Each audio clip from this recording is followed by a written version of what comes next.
SB ইনস্টিটিউটের YouTube চ্যানেলে প্রত্যেককে ওয়েলকাম তোমাদের। এবং আজকে আমি সুদেষ্ণা বিশ্বাস আবার তোমাদের জন্য একটা সুন্দর সুখবর নিয়ে চলে এসেছি। নিউ ভ্যাকান্সি নিয়ে আমরা আজকে এই ভিডিওতে আলোচনা করব। কোনো ক্লাস বা কোনো পড়াশোনা নয়, একটা সুন্দর তথ্য এবং সুন্দর খবর তোমাদেরকে দেওয়া হবে। এবং তার সাথে দেখো, যারা যারা এখনো পর্যন্ত ওয়েস্ট বেঙ্গলের পুলিশের যে কনস্টেবলের ফর্ম বা পরীক্ষার পদ্ধতি সম্পর্কে জানো না, তারা অবশ্যই এই ভিডিওর মাধ্যমে ডিটেলসে জানতে পারবে। সুতরাং এই একটা বড় হিউজ যে ভ্যাকান্সি বেরোতে চলেছে, এটাকে টার্গেট করে আমাদের প্রত্যেককে এগোতে হবে এবং নিজের নাম সরকারি খাতাতে নথিভুক্ত করতে হবে। তার জন্য ভিডিওটি অবশ্যই শেষ পর্যন্ত স্কিপ না করে মন দিয়ে দেখো।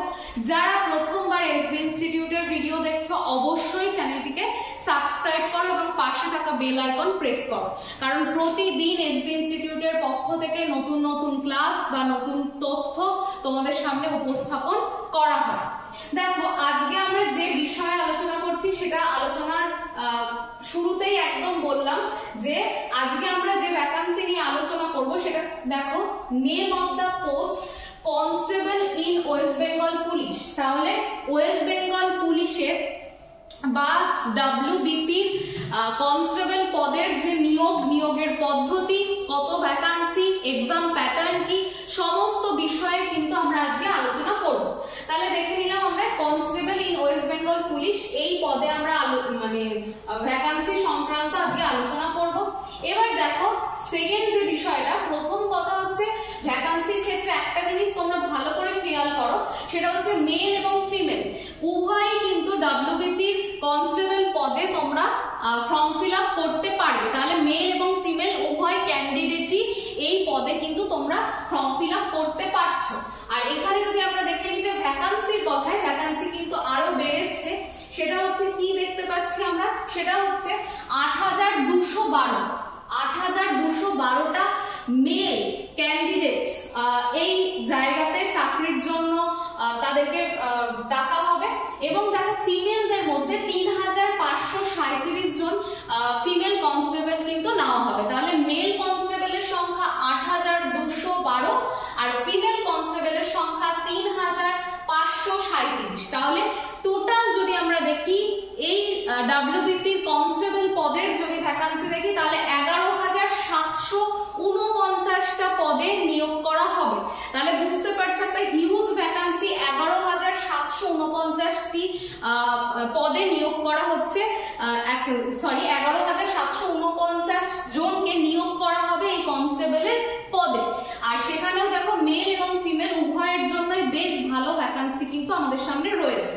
তাহলে প্রত্যেকে নিজেরা একদম প্রস্তুতি এখন থেকে শুরু করে দাও।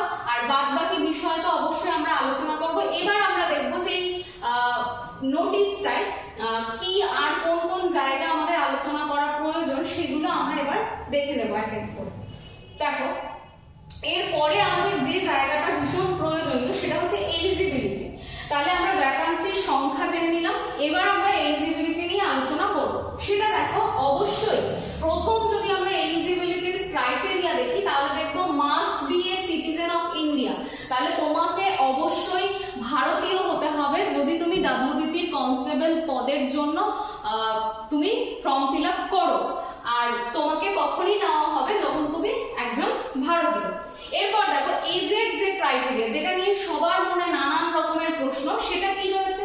সেটা হচ্ছে the applicant must be less than 18 years old and must not be more than 30 years old as on date-টা দেখো 1/1/2024। তাহলে দেখো, যদি আমরা ভালোভাবে বুঝে নিই, তাহলে 2024-এর 1 জানুয়ারি অনুযায়ী তোমার বয়স হতে হবে 18 থেকে 30-এর মধ্যে। অবশ্যই সেটা 1 জানুয়ারি 2024-এর মধ্যে, 2024-এর ডেটটা ধরে। 18 বছরের কম হলেও চলবে না, আবার 30 বছরের বেশি হলেও চলবে না। তাহলে তোমার 18 থেকে যদি 30 বছরের পর্যন্ত বা মধ্যে যদি বয়স হয়, এবং সেটা কত ডেট অনুযায়ী, 1 জানুয়ারি 2024-এর ডেট অনুযায়ী, তাহলেই তুমি কিন্তু ফর্ম ফিল আপ করতে পারবে বা ওয়েস্ট বেঙ্গলের কনস্টেবল পদের জন্য তুমি অবশ্যই যোগ্য। এছাড়া দেখো, এই 18 থেকে 30 ছাড়া যে একটা এজ রিল্যাক্সেশনের ব্যাপার থাকেই প্রত্যেকটা পরীক্ষাতে, সেটা হচ্ছে দেখো আদার ব্যাকওয়ার্ড ক্লাস বা ওবিসি এ যারা বা ওবিসি বি যারা, তাদের জন্য এজের রিল্যাক্সেশন কত থাকছে? 3 ইয়ার্স থাকছে। তাহলে ওবিসি এ এবং ওবিসি বি ক্যাটাগরির জন্য 3 ইয়ার্স এজ রিল্যাক্সেশন থাকছে। এছাড়া দেখো যদি তোমরা ভালোভাবে দেখে নাও তাহলে এসসি বা এসটি দের জন্য যে রিল্যাক্সেশন সেটা কিন্তু থাকছে অবশ্যই। আরো একটা বিষয় দেখো যে এখানে দেখো third gender by 5 years in a case of civic voluntary এবং ভিলেজ পুলিশ ভলেন্টারি। তাহলে দেখো এছাড়াও যাদের ক্ষেত্রে রিল্যাক্সেশনটা থাকছে 3 বছরের রিল্যাক্সেশন থাকছে যদি তুমি থার্ড জেন্ডারের কেউ হও, আর 5 বছরের রিল্যাক্সেশন থাকছে যদি তুমি সিভিক ভলেন্টিয়ার্স বা ভিলেজ পুলিশ ভলেন্টিয়ার্স হও। তাহলে এই ক্ষেত্রে কিন্তু এজ রিল্যাক্সেশন গুলো প্রত্যেকটাই দেওয়া হয়েছে। আর শিডিউল কাস্ট এবং শিডিউল ট্রাইবের জন্য এসসি বা এসটি দের জন্য 5 বছরের রিল্যাক্সেশন। তাহলে মোট কথা হচ্ছে যদি তুমি আনরিজার্ভ বা ইউআর ক্যাটাগরির হও তাহলে তোমার বয়স হতে হচ্ছে 18 থেকে 30 এর মধ্যে, আর তুমি এসসি এসটি যদি হও বা সিভিক ভলেন্টিয়ার্স হও তাহলে তোমার এজের ক্ষেত্রে 5 বছরের রিল্যাক্সেশন অর্থাৎ 35 বছর অবধি তুমি পরীক্ষায় বসতে পারছো বা ফর্ম ফিল আপ করতে পারছো। আর যদি তুমি ওবিসি এ বা ওবিসি বি ক্যাটাগরির হও এবং থার্ড জেন্ডারের কেউ হও তাহলে 3 বছরের এজ রিল্যাক্সেশন তোমরা পাচ্ছ। এইবার দেখে নেব যে এই জায়গাটাতে আর বিশেষ কি গুরুত্বপূর্ণ তথ্য দেখো, এডুকেশন কোয়ালিফিকেশন, যেটা আবার তোমাদের কাছে ভীষণ গুরুত্বপূর্ণ। এডুকেশন কোয়ালিফিকেশন ডব্লিউবিপি কনস্টেবলের জন্য কি রয়েছে? The applicant must have passed madhyamik examination from the West Bengal Board of Secondary Education or its equivalent। তাহলে তোমাকে ওয়েস্ট বেঙ্গল বোর্ডের আন্ডারে মাধ্যমিক পাস হতে হবে, সেটাই তোমার ন্যূনতম যোগ্যতা এই পরীক্ষার জন্য বা কনস্টেবল পদের জন্য। অবশ্যই এই জিনিসটা মাথায় রাখবে, মাধ্যমিক পাস যোগ্যতাতেই তোমরা এই চাকরিটা পেয়ে যাচ্ছ। এরপরে দেখো যে জায়গাটা আরেকটা গুরুত্বপূর্ণ ম্যাটার সেটা হচ্ছে কি, সেটা হচ্ছে ল্যাঙ্গুয়েজ। এখানে ভাষা খুব গুরুত্বপূর্ণ একটা জায়গা এবং সেটা যখন ইন্টারভিউ হয় বা এবং এই বিষয়ের উপর কিন্তু জোরও দেওয়া হয়। সেটা কি? The applicant must be able to speak, read and write the Bengali language। তাহলে মানে পরীক্ষার্থীকে অবশ্যই বলতে পারতে হবে, লিখতে পারতে হবে এবং পড়তে পারতে হবে বাংলা ভাষায়। তাহলে বাংলা ভাষার কিন্তু পড়া, লেখা এবং বলা 3টে যোগ্যতাই কিন্তু এখানে লাগছে। ব্যতিক্রম আছে এখানে একটা, দেখো কি ব্যতিক্রম রয়েছে। এর ক্ষেত্রে তোমরা কিন্তু একটা এরিয়া দেখো hilly sub division of Darjeeling এবং কালিম্পং ডিস্ট্রিক্ট থেকে যারা বিলং করছো, যারা সেখানকার পার্মানেন্ট বাসিন্দা, তারা কিন্তু তাদের ক্ষেত্রে বাংলা পড়তে পারা, বাংলা লিখতে পারা এবং বাংলা হচ্ছে তোমার বলা, লেখা এবং পড়া, এই জায়গাটাতে কিন্তু তাদের ক্ষেত্রে কিন্তু এই রিল্যাক্সেশনটা থাকছে যারা রয়েছে hilly area, hilly sub division of Darjeeling এবং কালিম্পং ডিস্ট্রিক্টের মধ্যে রয়েছে। আর বাদবাকি সবার জন্য বাংলা পড়া, লেখা, বলা এই 3টে কিন্তু প্রযোজ্য। এরপরে দেখো এই জায়গাটাতে চলে আসি যে আমাদের কি কি আর এলিজিবিলিটি প্রয়োজন এক্ষেত্রের জন্য। দেখো প্রথমে দেখো মেল ক্যান্ডিডেট, হ্যাঁ মেল ক্যান্ডিডেটের যে সমস্ত ক্যাটাগরি রয়েছে সেখানে দেখো হাইট যদি দেখি আমরা সেখানে দেখতে পাবো গোর্খা যারা রয়েছে, গাড়োয়ালি যারা রয়েছে, রাজবংশী যারা রয়েছে, শিডিউল ট্রাইব যারা রয়েছে তাদের জন্য মেল ক্যান্ডিডেটদের 167 সেন্টিমিটার 167 সেন্টিমিটার হাইট হওয়া দরকার। ওয়েট কত? ওয়েট মেল ক্যান্ডিডেটদের জন্য 57 হওয়া দরকার। এছাড়া দেখো যেটা চেস্ট, মেলদের জন্য অবশ্যই চেস্টটা গুরুত্বপূর্ণ, ফিমেলদের ক্ষেত্রে চেস্ট মেজারমেন্টের কোনো গুরুত্ব নেই।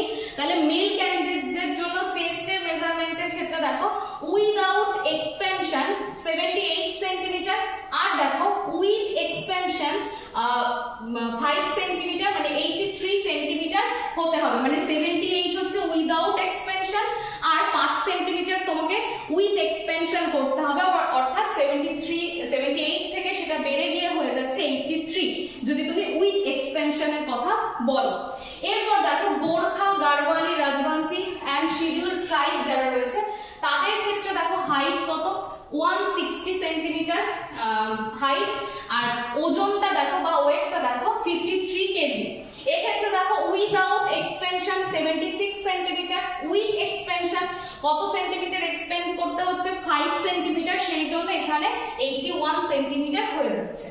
এরপরে দেখো যদি আমরা দেখি ফিমেল মানে ক্যাটাগরির কথা, তাহলে দেখো যে ক্যান্ডিডেটস ফর অল ক্যাটাগরি যারা রয়েছে সেক্ষেত্রে দেখো 160 সেন্টিমিটার, এটা ফিমেল ক্যান্ডিডেটদের জন্য, আর ওয়েট হচ্ছে 49। এক্ষেত্রে দেখো কোনো চেস্ট মেজারমেন্ট কিন্তু আমাদের লাগছে না। এরপর দেখো গোর্খা, গাড়ওয়ালি, রাজবংশী এবং শিডিউল ট্রাইব যারা, তাদের 152 হাইট লাগছে, আর ওয়েট হতে হচ্ছে 45 সেন্টিমিটার, এবং এদের ক্ষেত্রেও কিন্তু কোনো রকমের চেস্ট মেজারমেন্টের বিষয়টা নেই। এইবার দেখো যারা থার্ড জেন্ডার থেকে বিলং করছো তাদের ক্ষেত্রে দেখো কি রয়েছে 163 এবং 155 হয়ে যাচ্ছে কিন্তু তোমাদের হাইটের মেজারমেন্ট। আর দেখো যেটা রয়েছে সেটা হচ্ছে 52 হচ্ছে সমস্ত ক্যাটাগরি, অল ক্যাটাগরির জন্য 52 হচ্ছে তোমাদের মানে ওয়েট দরকার, আর 48 লাগছে কিন্তু হচ্ছে গোর্খা, গাড়ওয়ালি, রাজবংশী এবং শিডিউল ট্রাইবদের জন্য। এক্ষেত্রেও কিন্তু কোনো রকমের চেস্ট মেজারমেন্ট কিন্তু লাগছে না। তাহলে এইভাবে কিন্তু তোমরা প্রত্যেকটা বিষয় দেখে নেবে খুব ভালোভাবে। এরপরে দেখো আরেকটা গুরুত্বপূর্ণ বিষয়, সেটা কি রয়েছে, সেটা রয়েছে ফিজিক্যাল এফিসিয়েন্সি টেস্ট, অর্থাৎ পিইটি যেটা, সেখানে দেখো কি রাখছে, তোমরা যদি টিএমটি কোয়ালিফাই করো তারপর তোমাদের এই জায়গাগুলোতে আসতে হবে। সেটা কি, যারা মেল ক্যান্ডিডেটদের জন্য যে ইভেন্টটা রয়েছে সেটা হচ্ছে কি 1600 মিটার রান রয়েছে, 1600 মিটারের একটা দৌড় রয়েছে। এটা কত সময়ের মধ্যে কমপ্লিট করতে হচ্ছে 6.5 মিনিট, অর্থাৎ 6 মিনিট 30 সেকেন্ডের মধ্যে এটা কমপ্লিট করতে হচ্ছে। এবং ফিমেলদের জন্য দেখো এটা কত 800 মিটার রান রয়েছে, এবং সেটার জন্য সময় কত থাকছে 4 মিনিট থাকছে। তাহলে ফিমেলদের জন্য 800 মিটার 4 মিনিট, আর মেলদের জন্য 1600 মিটার 6 মিনিট 30 সেকেন্ডের মধ্যে কভার করতে হচ্ছে। থার্ড জেন্ডার যদি তুমি হও সেক্ষেত্রেও কিন্তু সেম 800 মিটার রান থাকছে, এবং সেক্ষেত্রে সময়টা দেখো একটু কম 3 মিনিট 30 সেকেন্ড হয়ে যাচ্ছে সেক্ষেত্রে সময়। আর অবশ্যই এক্স সার্ভিসম্যানদের জন্য কিন্তু কিছুটা হলেও একটু রিল্যাক্সেশন কিছু কিছু ক্ষেত্রে থাকছে। যারা মেল এক্স সার্ভিসম্যান তাদেরও 800 মিটার দৌড়, এবং সেখানে 3 মিনিট 30 সেকেন্ড সময় দেওয়া হচ্ছে। যারা এক্স সার্ভিসম্যান এবং ফিমেল বা থার্ড জেন্ডার তাদেরও 800 মিটার দৌড় হচ্ছে বা রান, এবং সেটার জন্য 4 মিনিট 30 সেকেন্ড সময় দেওয়া হচ্ছে। তাহলে মোট কথা হচ্ছে যারা মেল ক্যান্ডিডেট তারা পাচ্ছ 6 মিনিট 30 সেকেন্ড, এবং তাদেরকে 1600 মিটার দৌড়াতে হচ্ছে। আর আমরা দেখতে পাচ্ছি বাকি female, third gender, ex serviceman প্রত্যেকেরই 800 মিটার দৌড়, কিন্তু সময়ের ক্ষেত্রে কিছু কিছু পার্থক্য রয়েছে, কখনো সেটা 4 মিনিট, কখনো 3 মিনিট 30 সেকেন্ড, এইরকম একটা কিন্তু সামান্য হেরফের রয়েছে, কিন্তু 800 মিটার মোটামুটি ভাবে আমাদের থাকছে। এইবার আমরা চলে আসি method of recruitment. Method of রিক্রুটমেন্টের মধ্যে আমরা প্রথমেই কি দেখতে পাচ্ছি, যে একদম শুরুতে প্রথম যখন আমরা ওয়েস্ট বেঙ্গল কনস্টেবলের জন্য আমরা অ্যাপ্লিকেশন করব, প্রথম পরীক্ষা কি হতে চলেছে, রিটেন এক্সামিনেশন হবে। সেটার নাম্বার কত, সেটার নাম্বার হচ্ছে 85 মার্কস, এবং এটা অবশ্যই ওএমআর বেসড পরীক্ষা হবে, এবং পরীক্ষার প্যাটার্ন কি হবে, সেটা অবশ্যই হবে এমসিকিউ প্যাটার্ন। যেরকম ভাবে তোমরা পরীক্ষা দাও কোশ্চেন এবং তার সাথে 4টে অপশন, সেইভাবে তোমাদেরকে পরীক্ষাটা দিতে হবে। সময়টা দেখো যে the duration of the written examination will be 1 hour, তাহলে 1 ঘন্টা সময়ের মধ্যে তোমাদেরকে 85 নাম্বারের পরীক্ষা দিতে হচ্ছে। 1 ঘন্টা সময়সীমা, তার মধ্যে 85 মার্কস তোমাদেরকে কি করতে হচ্ছে, কভার করতে হচ্ছে। 85টাই তোমাদের কোশ্চেন থাকবে, অর্থাৎ 85 into 1 equal to 85, তাহলে 85টা কোশ্চেনই কিন্তু থাকবে, প্রত্যেকটা কোশ্চেনের মান হচ্ছে 1 করে। সরি, এরপর অবশ্যই নেগেটিভ মার্কিংও সেম ভাবেই থাকবে।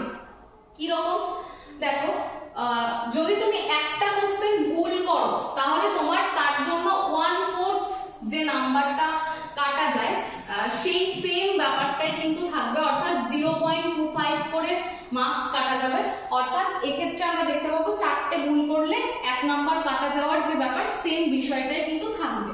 এটা গেল রিটেন এক্সাম। এই রিটেন এক্সামে কি কি বিষয় রয়েছে দেখো, general awareness and general knowledge কত নাম্বার? 25। তাহলে জিকে আর জেনারেল অ্যাওয়ারনেস থেকেই তোমরা পেয়ে যাচ্ছ 25 নাম্বার। এরপর দেখো ইংলিশ থেকে কত নাম্বার থাকছে? 10 মার্কস থাকছে ইংলিশ থেকে। তারপর দেখো এলিমেন্টারি ম্যাথমেটিক্স অর্থাৎ মাধ্যমিক লেভেলের যে অঙ্কগুলো হয় সেখান থেকে তোমাদের থাকছে কত? 25 মার্কস থাকছে অঙ্ক থেকে বা ম্যাথমেটিক্স থেকে। রিজনিং থেকে এবং লজিক্যাল অ্যানালাইসিস থেকে থাকছে 25। তাহলে দেখো ওয়েটেজ যদি আমরা দেখি তাহলে ওয়েটেজ রয়েছে সবথেকে বেশি 3টে সাবজেক্টের, একটা হচ্ছে ম্যাথ, একটা রিজনিং আর জিকে এবং জেনারেল অ্যাওয়ারনেস। এছাড়া ইংলিশ রয়েছে 10 নাম্বার, কিন্তু সেটাকেও নেগলেক্ট করলে হবে না, কারণ প্রথম থেকে ইংলিশ না পড়লে অনেকের ক্ষেত্রে কিন্তু সমস্যা তৈরি অবশ্যই হবে। তাহলে এই 85 মার্কসের মধ্যে আমাদের টার্গেট রাখতে হবে, টোটাল যেটা ফুল মার্কস সেটা পাওয়ার মতন করে টার্গেট নিয়ে এগোতে হবে, এবং 85 মার্কসে যাতে 85 অ্যান্সার করতে পারো এবং সঠিক করতে পারো সেইভাবে। এই রিটেন এক্সামে যদি তুমি পাস করো তবেই তোমাকে কিন্তু পরবর্তী ধাপগুলো বা পরবর্তী স্টেপগুলোতে ডাকা হবে।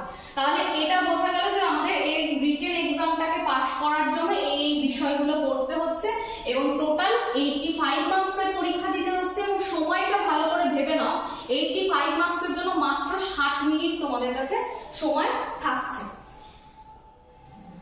এরপর দেখো রিটেন এক্সাম হওয়ার পর যে এক্সামটা হবে সেটা হচ্ছে ফিজিক্যাল মেজারমেন্ট টেস্ট অর্থাৎ পিএমটি। এই পিএমটি টেস্টের মধ্যে তোমার হাইট এবং ওয়েট, যদি তুমি 85 মার্কসের রিটেন এক্সাম ক্লিয়ার করতে পারো তাহলে কিন্তু তোমাকে ডাকা হবে সেকেন্ড স্টেপ অর্থাৎ পিএমটি তে। সেখানে বিভিন্ন রকমের মেজারমেন্ট, হাইট, ওয়েট, ছেলেদের ক্ষেত্রে চেস্ট মেজারমেন্ট, এইগুলোকে কিন্তু দেখা হবে, ফিমেলদের ক্ষেত্রে সেটা প্রযোজ্য নয়। এরপরে দেখো থার্ড স্টেপের যে পরীক্ষা সেটা হচ্ছে ফিজিক্যাল এফিসিয়েন্সি টেস্ট। এখানে আমরা ফিজিক্যাল এফিসিয়েন্সি টেস্টের মধ্যে আমরা দেখতে পাবো male, female, third gender, ex serviceman প্রত্যেকেরই একটা কিন্তু মানে রানের একটা ব্যাপার থাকবে এবং নির্দিষ্ট সময়সীমার মধ্যে থাকবে। যারা পিএমটি তেও পাস করবে তাদেরকে অ্যালাউ করা হবে অবশ্যই এই পিইটি টেস্টের জন্য। এরপর দেখো তারপর সর্বশেষ যে পরীক্ষাটা থাকছে তোমাদের সেটা হচ্ছে ইন্টারভিউ। তাহলে দেখো লিখিত পরীক্ষা 85, তারপরে আসছে মেজারমেন্ট পিএমটি টেস্ট, তারপরে আসছে পিইটি টেস্ট এবং সর্বশেষে আসছে ইন্টারভিউ। এখানে কি রয়েছে দেখো, এখানে দেখো যারা all candidates qualified in physical efficiency test অর্থাৎ প্রত্যেকটা ধাপ তোমাকে কোয়ালিফাই করতে করতে আসতে হবে এবং তার আগের ধাপ যেটা সেটা হচ্ছে ফিজিক্যাল এফিসিয়েন্সি টেস্ট, সেটা যারা will be call for interview মানে যারা পাস করবে তাদেরকে ইন্টারভিউয়ের জন্য ডাকা হবে এবং সেখানে কিন্তু সমস্ত রকমের ইন্টারভিউয়ের যে প্রসিডিওর সেগুলো কিন্তু খুব সুন্দরভাবে সেখানে কমপ্লিট হবে। আর এখানে দেখো একটা কথা বলা রয়েছে, candidates ability to speak, read and write in Bengali or Nepali language will be tested specifically during the interview। তাহলে প্রথমেই বলছিলাম যে বাংলা লিখতে, পড়তে এবং বলতে পারতে হবে, অথবা তুমি নেপালিও পারো বলতে, লিখতে এবং পড়তে। সেক্ষেত্রে কিন্তু এই টেস্টটা আমরা কোথায় গিয়ে বুঝতে পারবো, সেটা ইন্টারভিউতে গিয়ে বুঝতে পারবো। তাহলে সেক্ষেত্রে মাথায় রাখতে হবে যে ইন্টারভিউতে গেলেই কিন্তু আমাদের এই জায়গাটাতে খেয়াল রাখতে হবে বাংলায় পড়তে পারা, লিখতে পারা এবং বলতে পারার ক্ষেত্রেও সক্ষমতা থাকা দরকার। এবার দেখো তোমাদের অ্যাপ্লিকেশনের যে ফিজটা, এটা একটা গুরুত্বপূর্ণ জায়গা, সেটা হচ্ছে অ্যাপ্লিকেশনের যে ফিজ এবং প্রসেসিং ফিজ যেটা সেটা কিরকম লাগছে। দেখো অল ক্যাটাগরিজ except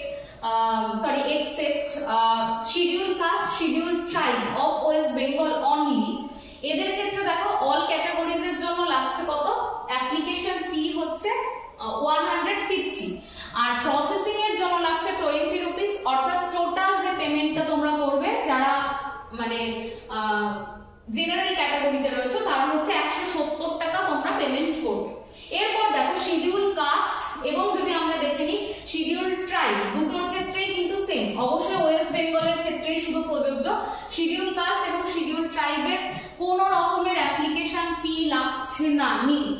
আর প্রসেসিং ফি লাগছে সেটা হচ্ছে 20 টাকা, অর্থাৎ এসসি এবং এসটিরা মাত্র 20 টাকা তোমাদের পেমেন্ট করতে হবে। তাহলে যারা জেনারেল ক্যাটাগরি রয়েছে, মানে অল যে মানে এসসি এবং এসটি ছাড়া যত ক্যাটাগরি রয়েছে তারা অবশ্যই 170 টাকা পেমেন্ট করবে। আর যারা এসসি এবং এসটি রয়েছে তাদের জন্য মাত্র 20 টাকা শুধুমাত্র প্রসেসিং ফির জন্য তোমাদের পেমেন্ট করতে হচ্ছে।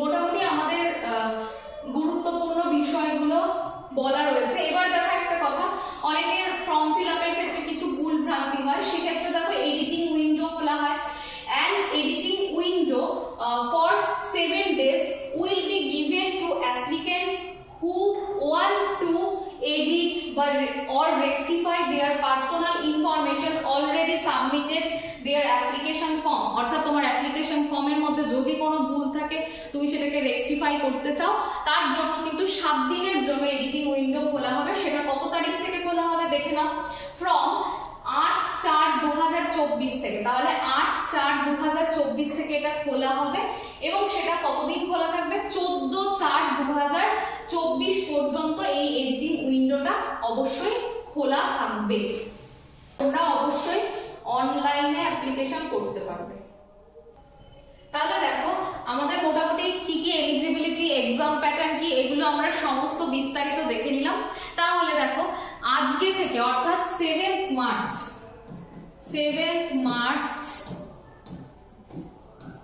2024 থেকে তোমরা প্রত্যেকে অনলাইনে অ্যাপ্লিকেশন করতে পারবে এবং এটা কত তারিখ অবধি চলবে, এটা চলবে 5th এপ্রিল পর্যন্ত। 5th এপ্রিল 2024 পর্যন্ত তোমরা অ্যাপ্লাই করতে পারবে। তাহলে আজকে একদম অপেক্ষা না করে যত দ্রুত সম্ভব এবং সঠিকভাবে তোমরা ফর্ম ফিল আপটা করে নেবে। 7th মার্চ 2024 অর্থাৎ আজকে থেকে তোমরা অনলাইনে ফর্ম ফিল আপ করতে পারছো এবং এই ফর্ম ফিল আপটা চলবে 5th এপ্রিল 2024 পর্যন্ত। আর যারা ওয়েস্ট বেঙ্গল কনস্টেবল এবং কেপির কনস্টেবল এবং তার সাথেও কেপির এসআই এই সমস্ত বিষয়ে পড়াশোনা করতে চাইছো এসবি ইনস্টিটিউটের আন্ডারে, তাদেরকে বলবো অবশ্যই অপেক্ষা না করে তোমরা এসবি ইনস্টিটিউটে যোগাযোগ করো এবং নিজেদের নাম নথিভুক্ত করো। আর ভিডিওটি প্রচুর শেয়ার করো যাতে সবার কাছে এই সংবাদগুলো পৌঁছে যায়। তাহলে অসংখ্য ধন্যবাদ এতক্ষণ ভিডিও দেখার জন্য। সবাই সুস্থ থেকো এবং